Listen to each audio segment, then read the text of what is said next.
The company was in the big common room of the inn. The gathering was large and mixed, as Frodo discovered when his eyes got used to the light.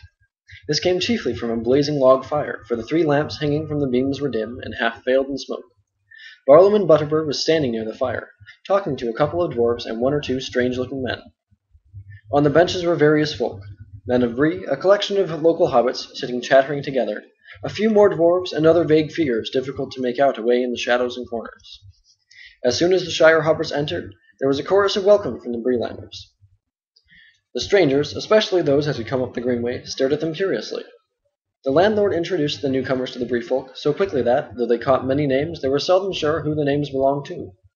The men of Bree seemed all to have rather botanical, and to the Shire folk rather odd, names, like Rushlight, Goatleaf, Heathertoes, Appledore, Thistlewole, and Ferny, not to mention Butterbur. Some of the hobbits had similar names.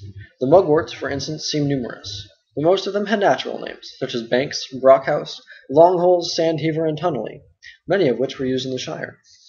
There were several Underhills from Staddle, and as they could not imagine sharing a name without being related, they took Frodo to their hearts as a long-lost cousin. The Bree hobbits were, in fact, friendly and inquisitive, and Frodo soon found that some explanation of what he was doing would have to be given. He gave out that he was interested in history and geography, at which there was much wagging of heads, although neither of these words were used much in the Bree dialect. He said he was thinking of writing a book, at which there was silent astonishment, and that he and his friends wanted to collect information about hobbits living outside the Shire, especially in the eastern lands. At this, a chorus of voices broke out. If Frodo had really wanted to write a book, and had had many ears, he would have learned enough for several chapters in a few minutes. And if that was not enough, he was given a whole list of names, beginning with old Barlaam here, to whom he could go for further information. But after a time, as Frodo did not show any sign of writing a book on the spot, the hobbits returned to their questions about doings in the Shire. Frodo did not prove very communicative, and he soon found himself sitting alone in a corner, listening and looking around. The men and dwarves were mostly talking of distant events, and telling news of a kind that was becoming only too familiar. There was trouble away in the south, and it seemed that the men who had come up the greenway were on the move, looking for lands where they could find some peace. The Bree folk were sympathetic, but plainly not very ready to take a large number of strangers into their little land. One of the travelers, a squint-eyed, ill-favored fellow, was foretelling that more and more people would be coming north in the near future. If room isn't found for them, they'll find it for themselves. They've a right to live, same as other folk, he said loudly. The local inhabitants did not look pleased at the prospect. The hobbits did not pay much attention to all this, and it did not at the moment seem to concern hobbits. Big folk could hardly beg for lodgings in hobbit holes. They were more interested in Sam and Pippin, who were now feeling quite at home, and were chatting gaily about events in the Shire. Pippin roused a good deal of laughter with an account of the collapse of the roof of the town hall in Michel Delving. Will Whitfoot the mayor and the fattest hobbit in the West Farthing had been buried in chalk, and came out like a floured dumpling. But there were several questions asked that made Frodo a little uneasy. One of the Breelanders, who seemed to have been in the Shire several times, wanted to know where the Underhills lived and who they were related to. Suddenly Frodo noticed that a strange-looking weather-beaten man, sitting in the shadows near the wall, was also listening intently to the hobbit talk. He had a tall tankard in front of him, and was smoking a long-stemmed pipe curiously carved. His legs were stretched out before him, showing high boots of supple leather, that fitted him well, but had seen much wear and were now caked with mud. A travel-stained cloak of heavy dark green cloth was drawn close about him, and in spite of the heat of the room he wore a hood that overshadowed his face. But the gleam of his eyes could be seen as he watched the hobbits. "Who is that?" Frodo asked, when he got a chance to whisper to Mr. Butterbur. "I don't think you introduced him." "Him?" said the landlord in an answering whisper, cocking an eye without turning his head. "I don't rightly know. He is one of the wandering folk, rangers we call him. He seldom talks, not but what he can tell a rare tale when he has the mind. He disappears for a month or a year, and then he pops up again. He was in and out pretty often last spring, but I haven't seen him about lately. What his right name is I've never heard, but he's known round here as Strider. Goes about at a great pace on his long shanks, though he don't tell nobody what cause he has to hurry. But there's no accounting for east and west, as we say in Bree, meaning the rangers and the Shire folk, begging your pardon. Funny you should ask about him." But at that moment Mr. Butterbur was called away by a demand for more ale, and his last remark remained unexplained. Frodo found that Strider was now looking at him, as if he had heard or guessed all that had been said. Presently, with a wave of his hand and a nod, he invited Frodo to come over and sit by him. As Frodo drew near, he threw back his hood, showing a shaggy head of dark hair flecked with grey, and in a pale, stern face a pair of keen grey eyes. "I am called Strider," he said in a low voice. "I am very pleased to meet you, Master Underhill, if old Butterbur got your name right." "He did," said Frodo stiffly. He felt far from comfortable under the stare of those keen eyes. "Well, Master Underhill," said Strider, "if I were you, I should stop your young friends from talking too much. Drink, fire, and chance meeting are pleasant enough, but, well, this isn't the Shire. There are queer folk about, though I say it as it shouldn't, you may think." He added with a wry smile, seeing Frodo's glance. "And there have been even stranger travelers through Bree lately," he went on, watching Frodo's face. Frodo returned his gaze but said nothing, and Strider made no further sign. His attention seemed suddenly to become fixed on Pippin. To his alarm, Frodo became aware that the ridiculous young Took, encouraged by his success with the fat mare of Mishel Devling, was now actually giving a comic account of Bilbo's farewell party. He was already giving an imitation of the speech, and was drawing near to the astonishing disappearance. Frodo was annoyed. It was a harmless enough tale for most of the local hobbits, no doubt, just a funny story about those funny people away beyond the river. But some, old Butterbur for instance, knew a thing or two, and had probably heard rumors long ago about Bilbo's vanishing. It would bring the name of Baggins to their minds, especially if there had been inquiries in Bree after that name. Frodo fidgeted, wondering what to do. Pippin was evidently much enjoying the attention he was getting, and had become quite forgetful of their danger. Frodo had a sudden fear that in his present mood he might even mention the ring, and that might well be disastrous. "You had better do something quick," whispered Strider in his ear.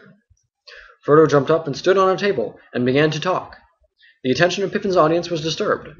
Some of the hobbits looked at Frodo and laughed and clapped, thinking that Mr. Underhill had taken as much ale as was good for him. Frodo suddenly felt very foolish, and found himself, as was his habit when making a speech, fingering the things in his pocket. He felt the ring on its chain, and quite unaccountably the desire came over him to slip it on and vanish out of the silly situation. It seemed to him somehow as if the suggestion came to him from outside, from someone or something in the room. He resisted the temptation firmly, and clasped the ring in his hand, as if to keep a hold on it and prevent it from escaping or doing any mischief. At any rate, it gave him no inspiration. He spoke a few suitable words, as they would have said in the Shire. "We are all very much gratified by the kindness of your reception, and I venture to hope that my brief visit will help to renew the old ties of friendship between the Shire and Bree." And then he hesitated and coughed. Everyone in the room was now looking at him. "A song!" shouted one of the hobbits. "A song! A song!" shouted all the others. "Come on now, master, sing us something that we haven't heard before." For a moment Frodo stood gaping. Then, in desperation, he began a ridiculous song that Bilbo had been rather fond of, and indeed rather proud of, for he had made the words himself. It was about an inn, and that is probably why it came into Frodo's mind just then. Here it is in full. Only a few words of it are now, as a rule, remembered. "There is an inn, a merry old inn, beneath an old grey hill, and there they brew a beer so brown that the man in the moon himself came down one night to drink his fill. The ostler has a tipsy cat that plays a five-string fiddle, and up and down he runs his bow, now squeaking high, now purring low, now sawing in the middle. The landlord keeps a little dog that is mighty fond of jokes. When there's good cheer among the guests, he cocks an ear at all the jests, and laughs until he chokes. They also keep a horned cow as proud as any queen, but music turns her head like ale, and makes her wave her tufted tail, and dance upon the green. And oh, the rows of silver dishes, and the store of silver spoons, for Sunday there's a special pair, and these they polish up with care on Saturday afternoons. The man in the moon was drinking deep, and the cat began to wail. A dish and a spoon on the table danced, the cow in the garden madly pranced, and the little dog chased his tail. The man in the moon took another mug, and then rolled beneath his chair, and there he dozed and dreamed of ale till in the sky the stars were pale, and dawn was in the air. Then the ostler said to his tipsy cat, the white horses of the moon, they neigh and champ their silver bits, but their master's been and drowned his wits, and the sun will be rising soon. So the cat on his fiddle played hey diddle diddle, a jig that would wake the dead. He squeaked and sawed and quickened the tune, while the landlord shook the man in the moon. It's after 3, he said. They rolled the man slowly up the hill and bundled him into the moon, while his horses galloped up in the rear, and the cow came capering like a deer, and a dish ran up with a spoon. No quicker the fiddle went diddle dum diddle, the dog began to roar. The cow and the horse stood on their heads, the guests all bounded from their beds and danced upon the floor. With a ping and a pang the fiddle strings broke, the cow jumped over the moon, and the little dog Mug laughed to see such fun, and the Saturday dish went off at a run with the silver Sunday spoon. The round moon rolled behind the hill as the sun raised up her head. She hardly believed her fiery eyes, for though it was day, to her surprise, they all went back to bed. There was a loud and long applause. Frodo had a good voice, and the song tickled their fancy. "Where's old Barley?" they cried. "He ought to hear this. Bob ought to learn his cat the fiddle, and then we would have a dance." They called for more ale and began to shout. "Let's have it again, master. Come on now, once more." They made Frodo have another drink, and then began his song again, while many of them joined in, for the tune was well known, and they were quick at picking up words. It was now Frodo's turn to feel pleased with himself. He capered about on the table, and when he came a second time to the cow jumped over the moon, he leaped into the air, much too vigorously, for he came down bang into a tray full of mugs, and slipped and rolled off the table with a crash, clatter, and bump. The audience all opened their mouths wide for laughter, and stopped short in gaping silence, for the singer disappeared. He simply vanished as if he had gone slap through the floor without leaving a hole. The local hobbits stared in amazement, and then sprang to their feet and shouted for Barliman. All the company drew away from Pippin and Sam, who found themselves left alone in a corner, and eyed darkly and doubtfully from a distance. It was plain that many people regarded them now as the companions of a traveling magician of unknown powers and purpose. But there was one swarthy Breelander who stood looking at them with a knowing and half-mocking expression that made them feel very uncomfortable. Presently he slipped out of the door, followed by the squint-eyed southerner. The two had been whispering together a good deal during the evening. Harry the gatekeeper also went out just behind them. Frodo felt a fool. Not knowing what else to do, he crawled away under the tables to the dark corner by Strider, who sat unmoved, giving no sign of his thoughts. Frodo leaned back against the wall and took off the ring. How it came to be on his finger he could not tell. He could only suppose that he had been handling it in his pocket while he sang, and that somehow it had slipped on when he stuck out his hand with a jerk to save his fall. For a moment he wondered if the ring itself had not played him a trick. Perhaps it had tried to reveal itself in response to some wish or command that was felt in the room. He did not like the looks of the men that had gone out. "Well," said Strider when he reappeared, "why did you do that? Worse than anything your friends could have said. You have put your foot in it, or should I say your finger?" "I don't know what you mean," said Frodo, annoyed and alarmed. "Oh, yes, you do," answered Strider. "But we had better wait until the uproar has died down. Then, if you please, Mr. Baggins, I should like a quiet word with you." "What about?" asked Frodo, ignoring the sudden use of his proper name. "A matter of some importance to us both," answered Strider, looking Frodo in the eye. "You may hear something to your advantage." "Very well," said Frodo, trying to appear unconcerned. "I'll talk to you later." Meanwhile, an argument was going on by the fireplace. Mr. Butterbur had come trotting in, and he was now trying to listen to several conflicting accounts of the event at the same time.